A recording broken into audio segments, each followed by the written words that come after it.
प्यारे बच्चों नमस्कार। कल हमने अपना 8वां अध्याय स्टार्ट किया था राशियों की तुलना, और इसमें हमने कल अनुपात और प्रतिशत के बारे में पढ़ा था। आज हम उससे आगे चलेंगे। आज हम पढ़ेंगे प्रतिशत वृद्धि और प्रतिशत कमी, लाभ हानि, क्रय विक्रय,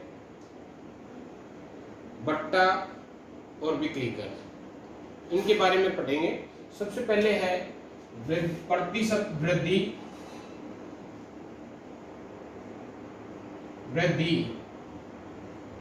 और प्रतिशत कमी।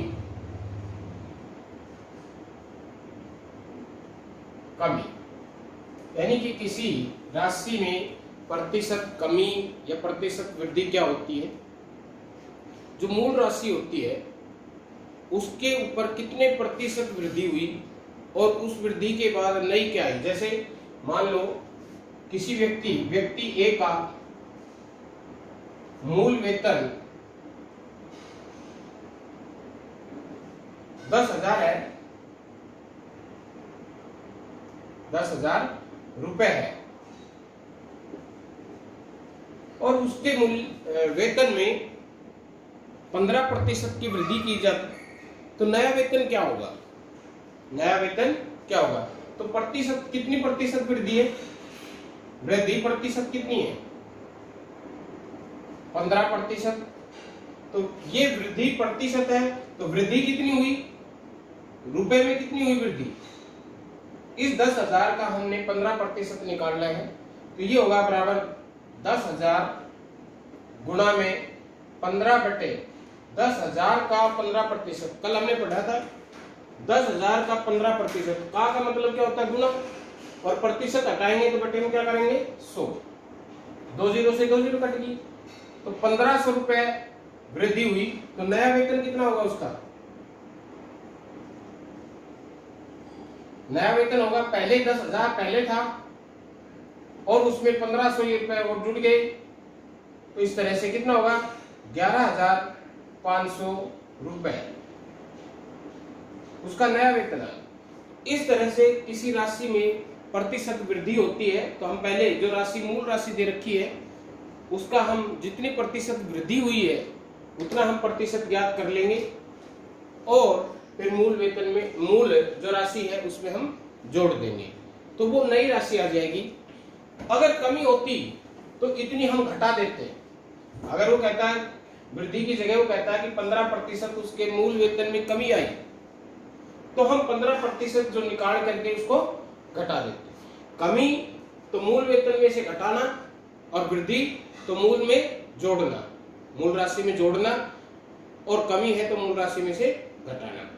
और अगर नई राशि जैसे इसका ये दिया होता कि एक व्यक्ति के वेतन में 15% वृद्धि होने के बाद उसका नया वेतन 11,500 रुपए है। ये नया वेतन है, मूल वेतन नहीं है, नया वेतन 11,500 है, वृद्धि 15% है, तो उसका मूल वेतन ज्ञात कीजिए, उसका मूल वेतन ज्ञात कीजिए। अब यहाँ नया वेतन दे रखा है, वृद्धि प्रतिशत कितना दे रखी है 15% वृद्धि होने के बाद 11,500 आया है, तो उसका मूल वेतन हमने ज्ञात करना है। तो हम उसका मूल वेतन मान लेंगे, माना मूल वेतन बराबर कुछ भी मान सकते हैं हम, x मान ले या 100 मान ले, 100 रुपए। 100 मानेंगे तो आसानी होगी, 100 मानेंगे तो आसानी होगी। मूल वेतन 100 रुपए, वृद्धि प्रतिशत 15, तो वृद्धि कितनी होगी। थोड़ी देर के लिए जब हम मूल वेतन हमने 100 रुपए मान लिया तो हम इसको भूल जाएंगे। अब हमने इस पे 15% वृद्धि निकालनी है, तो 100 रुपए पर 15% वृद्धि 15/100, 100 गुणा में 15, तो 15 रुपए उसके वेतन में वृद्धि हुई। तो नया वेतन कितना आ गया, 100 पहले था, 15 बढ़ गया 115 रुपए, कितना है 115 रुपए। लेकिन ये 115 तब आया है जब मूल वेतन कितना है 100 रुपए। जो मूल वेतन कितना है 100 रुपए। तो 115 कब आया है जब मूल वेतन 100 रुपए है। तो अगर इतना नया वेतन इतना हो तो मूल वेतन क्या होगा। तो अब हम एक एक नियम का प्रयोग करेंगे। जो चीज हमने निकालनी है, ज्ञात करनी है, उसको हम राइट हैंड साइड में रखेंगे। तो हमने क्या निकालना है, मूल वेतन निकालना है। तो मूल वेतन को हम राइट हैंड साइड में रखेंगे। तो हम लिखेंगे कि जब नया वेतन 115 रुपए है तो मूल वेतन है 100 रुपए। मूल वेतन कितना है 100। और जब नया वेतन 1 रुपए है तो मूल वेतन कितना होगा, 1 के लिए कम होगा। और कम के लिए हम क्या करते हैं, भाग। तो 100 बटे में 115, 100 बटे में कितना होगा 115। लेकिन जब नया वेतन 11,500 रुपए है तो मूल वेतन है वो कितना होगा 100 बटे में 115 गुणा में 11,500। 115 एकम 115, 100 पे कट गए। और 100 की गुणा करेंगे तो कितना होगा 10,000 रुपए। 10,000 रुपए। तो जब हमने नया वेतन निकालना था, मूल वेतन दे रखा था, हम सीधा नया वेतन निकाल लेंगे वृद्धि निकाल करके। क्योंकि जो वृद्धि या कमी होती है वो मूल पर होती है। किसमें होती है, मूल राशि पर होती है, मूल राशि पर। लेकिन जब नई राशि दे रखी हो, यानी कि वृद्धि के बाद की राशि दे रखी हो, वृद्धि से कमी के बाद की राशि दे रखी हो, और कमी और या वृद्धि प्रतिशत दे रखा हो, और मूल राशि हमने ज्ञात करनी है, तो फिर हम इस एक एक नियम का प्रयोग करेंगे। पहले हम 100 रुपए मानेंगे। 100 हम इसलिए मानते हैं क्योंकि प्रतिशत भी 100 होता है, तो 100 से 100 कट जाएगा। जितने प्रतिशत वृद्धि या कमी दे रखी है उतना ही वृद्धि और कमी आ जाएगी। हम x मान करके भी हम कर सकते हैं। और दूसरा इसका तरीका है कि अगर हमें इस उत्तर पता है तो हम डायरेक्ट भी निकाल सकते हैं। मूल वेतन क्या होगा, तो ये मूल वेतन होगा वृद्धि या कमी के बाद जो वेतन आया वो गुणा में 100 बटे में 100। अगर वृद्धि हुई है तो वृद्धि प्रतिशत, और कमी हुई है, वृद्धि हुई है तो प्लस में वृद्धि प्रतिशत, और अगर कमी हुई होती तो 100 माइनस कमी प्रतिशत करते। 100 माइनस कमी प्रतिशत जो कमी है। तो इस तरह से ये 11,500 गुणा में 100 और बटे में 115। अगर इस उत्तर हम याद रख सकते हैं तो हम डायरेक्ट भी निकाल सकते हैं मूल वेतन। वृद्धि या कमी के बाद जो आया है वो जो राशि आई है वो गुणा में 100 बटे में 100। अगर वृद्धि हुई है तो प्लस में, और कमी हुई है तो माइनस में। वृद्धि हुई है तो प्लस में, और कमी हुई है तो माइनस में। तो इस तरह से हम किसी भी राशि की वृद्धि या प्रतिशत के बाद की राशि हम ज्ञात कर सकते हैं। तो एक चीज ये ज्ञात करेंगे हम इसमें 8.2 पर एक्सरसाइज में। दूसरा है लाभ हानि क्रय और विक्रय मूल्य। क्रय मूल्य क्या होता है, ये खरीद मूल्य होता है वस्तु का, खरीद मूल्य। विक्रय मूल्य क्या होता है, ये होता है वस्तु को बेचने के बाद जो राशि हमें प्राप्त होती है, वस्तु को बेचने पर प्राप्त राशि, ये होता खरीद मूल्य। या हम इसको कह सकते हैं वस्तु को खरीदने पर चुकाई गई राशि, चुकाई गई राशि, यानी कि जो राशि हमने वस्तु को खरीदने के लिए चुकाई वो उसका क्रय मूल्य हो गया।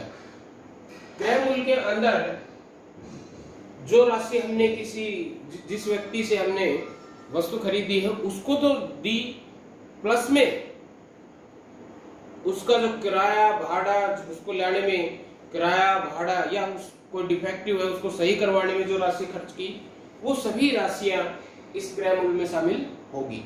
जैसे कि मान लो एक वस्तु को खरीदने, एक रेफ्रिजरेटर हमने 10,000 का खरीदा और उसको दुकान तक लाने में 500 रुपए किराया चुकाना पड़ा, तो उसका क्रय मूल्य 10,000 प्लस 500 10,500 होगा।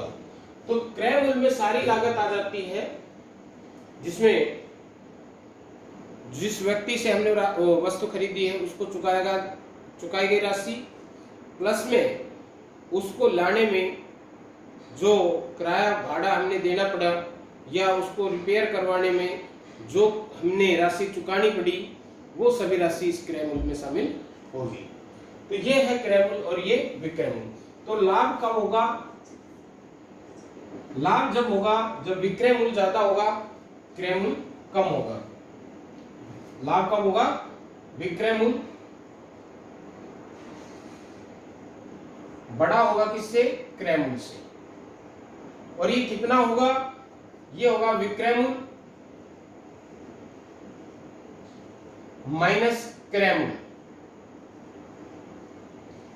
और हानि कब होगी? हानि जब होगी जब क्रय मूल्य बड़ा होगा विक्रय मूल्य से।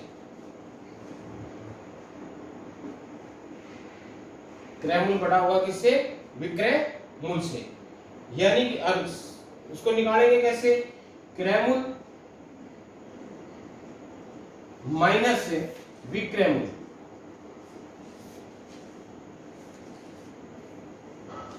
क्रय मूल्य माइनस विक्रय मूल्य। लाभ प्रतिशत कैसे निकालेंगे? अगर हमने लाभ प्रतिशत निकालना हो तो कैसे निकालेंगे? पहले हम लाभ निकालेंगे। लाभ कैसे निकालेंगे? क्रय मूल्य माइनस विक्रय मूल्य माइनस क्रय मूल्य। और लाभ प्रतिशत क्या होगा? लाभ बटे में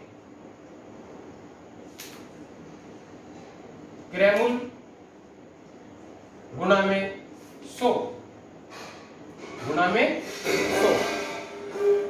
हानि प्रतिशत क्या होगा? ये होगा हानि बटे में क्रय मूल्य और गुणा में 100। अब हमने यहां एक चीज नोट की कि लाभ प्रतिशत निकालना भी के लिए भी क्रय मूल्य चाहिए, हानि प्रतिशत निकालने के लिए भी क्रय मूल्य चाहिए। यानी कि जो लाभ और हानि दोनों होती है वो क्रय मूल्य पे होती है। इस पे होती है क्रय मूल्य। लाभ और हानि दोनों ही क्रय मूल्य पे होती है। इसलिए लाभ प्रतिशत और हानि प्रतिशत ज्ञात करते समय लाभ बटे में क्रय मूल्य होगा और हानि बटे क्रय मूल्य होगा। तो दोनों चीजें क्योंकि क्रय मूल्य पे होती है तो इसमें लाभ प्रतिशत और हानि प्रतिशत ज्ञात करने में हम क्रय मूल्य का प्रयोग करेंगे। तो ये है। अब यहाँ तीन चीजें हैं, लाभ निकाल रहे हैं तो लाभ, विक्रय मूल्य, क्रय मूल्य, तीनों में से कोई सी दो चीज दे रखी हम तीसरी निकाल सकते हैं। इसी प्रकार हानि, क्रय मूल्य, विक्रय मूल्य, इन तीनों में से भी कोई सी दो चीज दे रखी हम निकाल सकते हैं। अगर क्रय मूल्य और विक्रय मूल्य दे रखा है तो लाभ और हानि निकाल सकते हैं। अगर क्रय मूल्य ज्यादा है विक्रय मूल्य से तो हानि होगी, तो क्रय मूल्य में से विक्रय मूल्य घटा के निकाल लेंगे। और अगर विक्रय मूल्य ज्यादा है तो विक्रय मूल्य में से क्रय मूल्य घटा करके हम क्या ज्ञात कर लेंगे? लाभ ज्ञात करेंगे। और अगर विक्रय मूल्य दे रखा है, लाभ दे रखा है, क्रय मूल्य निकालना है तो क्रय मूल्य को इधर घुमाना है और लाभ को इधर ले जाएंगे, तो विक्रय मूल्य माइनस क्या हो जाएगा? लाभ। विक्रय मूल्य माइनस क्या हो जाएगा? लाभ। और हानि दे रखी है, क्रय मूल्य दे रखा है, विक्रय मूल्य निकालना है तो विक्रय मूल्य को इधर ले आएंगे, हानि को इधर ले जाएंगे। ठीक है। तो इस तरह से हमने अगर कोई सी दो चीज पता है हम तीसरी को ज्ञात कर सकते हैं जब लाभ और हानि दे रखा हो। लेकिन अगर लाभ प्रतिशत और हानि प्रतिशत दे रखा हो तब अगर हमने क्रय मूल्य या विक्रय मूल्य ज्ञात करना है लाभ प्रतिशत या हानि प्रतिशत दे रखा हो, क्रय और विक्रय में मूल्य में से कोई सी एक राशि दे रखी हो, क्रय मूल्य दे रखा हो या विक्रय मूल्य दे रखा हो, और दूसरी हमने ज्ञात करनी है। तो हम कैसे ज्ञात करेंगे? तो उसके लिए सूत्र है, अगर हमने क्रय मूल्य ज्ञात करना है, विक्रय मूल्य दे रखा है, तो क्रय मूल्य बराबर होगा, क्रय मूल्य बराबर होगा क्या? विक्रय मूल्य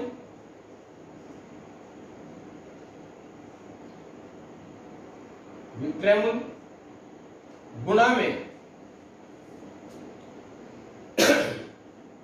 अगर लाभ प्रतिशत दे रखा है, लाभ प्रतिशत दे रखा है और विक्रय मूल्य दे रखा है, तो क्रय मूल्य बराबर होगा विक्रय मूल्य गुणा में 100 बटे में 100 जमा लाभ प्रतिशत, लाभ प्रतिशत। और अगर हानि प्रतिशत दे रखी हो तो क्या होगा? क्रय मूल्य ये बराबर होगा, ऊपर वही रहेगा, विक्रय मूल्य गुणा में 100 बटे में 100 माइनस हानि प्रतिशत।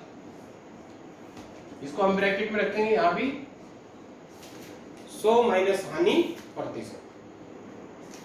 क्रय मूल्य निकालना है, विक्रय मूल्य दे रखा है, लाभ प्रतिशत दे रखा है, तो ये सूत्र लगेगा विक्रय मूल्य गुणा में 100 जमा लाभ प्रतिशत, और हानि प्रतिशत दे रखा है तो विक्रय मूल्य गुणा में 100 माइनस हानि प्रतिशत, ये सूत्र लगेगा। तो ये तो है क्रय मूल्य निकालने का। अगर हमने विक्रय मूल्य निकालना हो, क्रय मूल्य दे रखा हो, लाभ या हानि प्रतिशत दे रखा हो, तो हम कैसे निकालेंगे? विक्रय मूल्य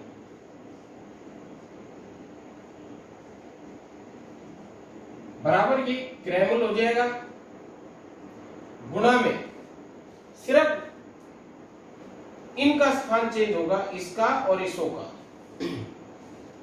जब हम विक्रय मूल्य निकालेंगे तो ये लाभ दे रखा है तो ये ऊपर चला जाएगा और ये नीचे आ जाएगा, यानी कि 100 प्लस में लाभ प्रतिशत और बटे में 100, ये ऊपर चला जाएगा और ये नीचे आ जाएगा, ये दोनों आपस में स्थान चेंज कर लेंगे। और अगर हानि प्रतिशत दे रखी है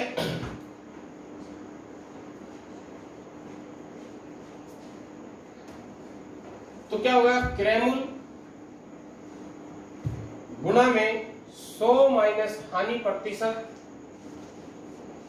बटे में 100। अब इसमें चेंज हो जाएगा, ये ऊपर चला जाएगा, 100 नीचे आ जाएगा, नीचे आ जाएगा। अगर वैसे भी हम थोड़ा सा दिमाग लगाए, सोचे, जब विक्रय मूल्य और लाभ हो रहा है तो विक्रय मूल्य क्रय मूल्य से ज्यादा होगा तो ऊपर बड़ी राशि आएगी, नीचे छोटी आएगी। क्रय मूल्य को छोड़ दो, 100 जमा लाभ, ये बड़ी होगी और ये छोटी होगी। तो बड़ी राशि को जब हम छोटी राशि से भाग करेंगे तो 1 से ज्यादा आता है, यानी कि ये राशि इससे बड़ी आएगी, ठीक है ना। और जब हानि हो रही है तो क्रय मूल्य ज्यादा होगा, विक्रय मूल्य कम होता है। तो जब हम ये 100 में से घट रहा है, ये छोटी राशि होगी, ये बड़ी होगी। जब हम छोटी राशि को बड़ी राशि से भाग करते हैं तो वो 1 से छोटा आता है, 1 से छोटा आता है। तो किसी भी संख्या को अगर हम 1 से छोटी राशि से गुणा करेंगे तो इससे छोटी आएगी, ठीक है ना। तो इस तरह से ये छोटी आएगी और ये बड़ी रहेगी। तो इस तरह से हम क्रय मूल्य और विक्रय मूल्य ज्ञात कर सकते हैं जब लाभ और हानि प्रतिशत दे रखा हो। इस एक्सरसाइज में अगली चीज है बट्टा। बट्टा क्या है? बट्टे का अर्थ होता है, बट्टा कह दो या इसको छूट कह दो। आपने खूब सुना होगा कि आज फलानी चीज पे इतनी छूट, इतने प्रतिशत छूट हो रही है, जूतों पे 10% छूट है, रेडीमेड कपड़ों पे 50% छूट है। तो वो छूट क्या है? वो छूट होती है उसके अंकित मूल्य पर, किसी वस्तु के अंकित मूल्य पर। अंकित मूल्य क्या होगा? जो उसके ऊपर MRP लिखा हुआ होता है। जैसे कि मान लो एक पेन है, उसकी एमआरपी उस पर लिख रखा है 10 रुपए और दुकानदार आपको 8 रुपए में दे रहा है, तो ये एमआरपी है, ये उसको छूट देने के बाद मिलती है। तो ये क्या है, 2 रुपए का जो है वो क्या उसने छूट की एमआरपी पे, एमआरपी पे। तो छूट है वो और बट्टा है वो अंकित मूल्य पे होता है। किस पे आता है, अंकित मूल्य। किस पे मिलती है, अंकित मूल्य। तो यहाँ जब छूट होगी तो अंकित मूल्य उसका ज्यादा होगा और विक्रय मूल्य कम होगा। अंकित मूल्य ज्यादा होगा, विक्रय मूल्य कम होगा। अंकित मूल्य को अगर हम क्रय मूल्य माने तो क्रय मूल्य ज्यादा होगा, विक्रय मूल्य कम होगा। क्रय मूल्य कम होगा, ज्यादा होगा, विक्रय मूल्य कम होगा। तो ऐसे केस में क्या होता है, हानि, हानि हो रही है। तो हानि वाला फार्मूला यहां लगेगा, इसका लगेगा हानि वाला सूत्र लगेगा। यानी कि अगर उसका अंकित मूल्य निकालना है, हमने विक्रय मूल्य दे रखा है, तो ये सूत्र लग जाएगा। क्रय मूल्य की जगह क्या आ जाएगा, अंकित मूल्य, विक्रय मूल्य की जगह विक्रय मूल्य आ जाएगा। और अगर उसका अंकित मूल्य दे रखा है, विक्रय मूल्य ज्ञात करना है, तो ये सूत्र लग जाएगा। लेकिन लगेगा हानि प्रतिशत वाला। कौन सा लगेगा, हानि प्रतिशत वाला। क्यों, क्योंकि अंकित मूल्य जो है उससे अगर हम कम बेच रहे हैं, तो अंकित मूल्य को अगर हम क्रय मूल्य माने, यानी कि अंकित मूल्य पर अगर उसने उसको वस्तु को खरीदा होता और वो छूट दे रहा है, तो इसका मतलब वो जो जितनी छूट दे रहा है अंकित मूल्य पर, वो क्या है, हानि है। अंकित मूल्य पर वो क्या है, हानि। तो हानि वाला सूत्र लगेगा। क्रय मूल्य को हम अंकित मूल्य माने, विक्रय मूल्य उसका विक्रय मूल्य हो गया। तो जब हमने विक्रय मूल्य निकालना है तो ये सूत्र लग जाएगा, अंकित मूल्य निकालना है तो ये सूत्र लग जाएगा। क्रय मूल्य की जगह अंकित मूल्य आ जाएगा बस, ठीक है ना। तो ये है बट्टा और छूट। एक होता है बिक्री कर। बिक्री कर या वैट कह लो उसको, और आजकल तो जीएसटी आता है। वैट, बिक्री कर, ये खत्म हो गया और इन सबका एक नाम रख दिया जीएसटी, ठीक है। ये सभी बिक्री नहीं, ये सभी वस्तु के अंकित मूल्य पर लगता है। किस में लगता है, अंकित मूल्य पर। और ये बिक्री कर, वैट और जीएसटी लगने पर जो वस्तु है ग्राहक को अंकित मूल्य से ज्यादा में मिलती है। अंकित मूल्य से क्या, इसमें क्या मिलेगी, ज्यादा में।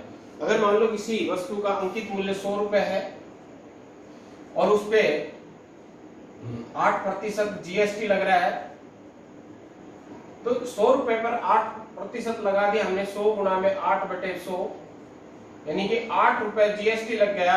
तो ग्राहक को कितने की पड़ी, वो 100 जमा 8, 108 रुपए की। यानी कि बिक्री कर, वैट और जीएसटी लगने पर वस्तु है वो ज्यादा में, ग्राहक को ज्यादा में मिलेगी, ग्राहक को ज्यादा में मिलेगी। तो इसलिए इसमें ये लाभ प्रतिशत वाला सूत्र लगेगा, एक ये और एक ये। अगर हमने अंकित मूल्य निकालना है तो कौन सा लगेगा, अंकित मूल्य निकालना है तो ये लगेगा। और अगर हमने वो निकालना है, विक्रय मूल्य निकालना है, तो ये सूत्र लगेगा। विक्रय मूल्य निकालना है तो ये सूत्र लगेगा और अंकित मूल्य निकालना है तो ये लगेगा। लाभ प्रतिशत की जगह क्या आ जाएगा, बिक्री कर, वैट या जीएसटी जो भी है। तो इस तरह से इसमें ये सारे फार्मूले प्रयोग करने। तो आज के लिए इतना ही है। आपने सभी ने ये फार्मूले, ये सूत्र है, दोहराने हैं। कल हम इसके सवाल लेंगे। धन्यवाद।